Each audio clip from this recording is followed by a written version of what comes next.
Dictation start होगा 5 second बाद। Ready, start.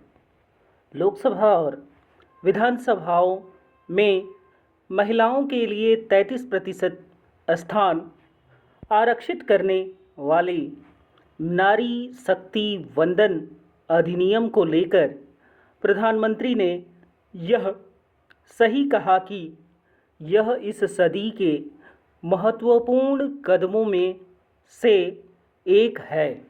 पहले यह अधिनियम नई जनगणना के बाद लागू होना था, पर उसमें देरी के चलते सरकार ने इसे 2011 की जनगणना के आधार पर लागू करने का निर्णय किया।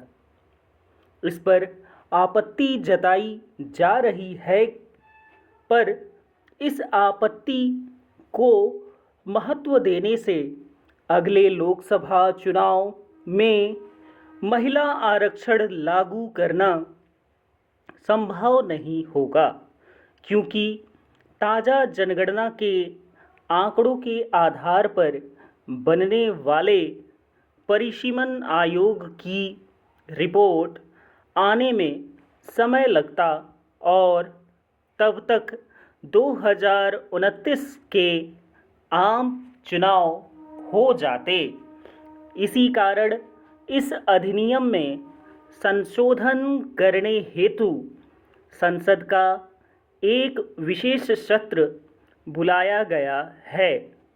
चूँकि यह सत्र विधानसभा चुनावों के बीच बुलाया जा रहा है, इसलिए कई विपक्षी दलों को यह रास नहीं आ रहा है।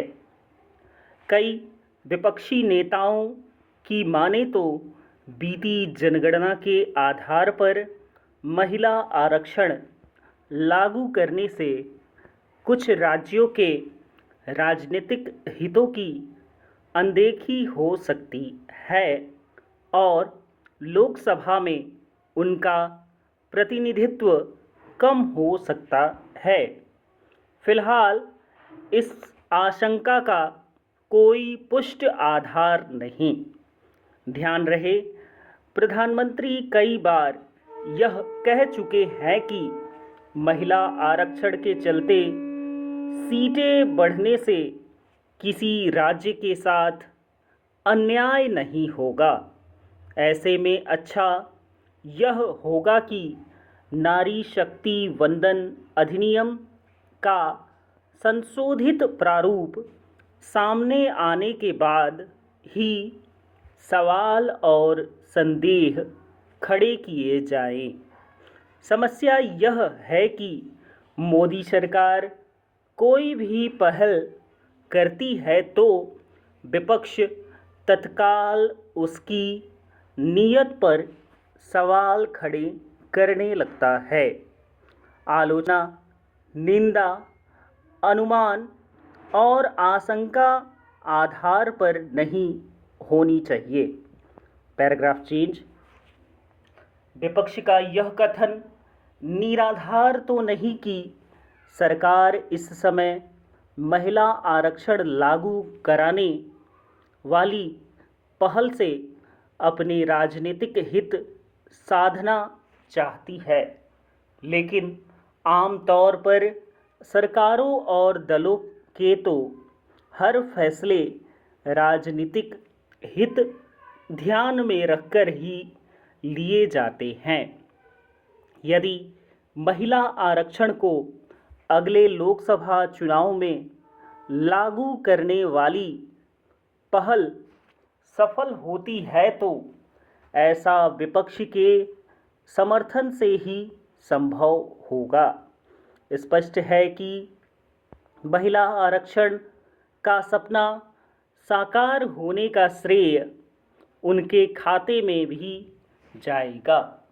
महिला आरक्षण से उन दलों को अवश्य समस्या हो सकती है जिनका महिलाओं के बीच व्यापक जनाधार नहीं और जो उनकी राजनीतिक भागीदारी बढ़ाने के प्रति उदासीन रहते हैं।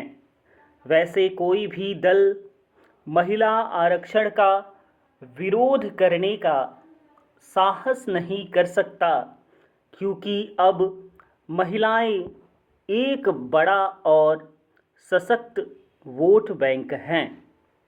निसंदेह महिला आरक्षण से देश का राजनीतिक परिदृश्य और वातावरण बदलेगा, पर यह ध्यान रहे तो बेहतर कि इस आरक्षण मात्र से उनका सामाजिक रूप से उत्थान सुनिश्चित होने वाला नहीं है।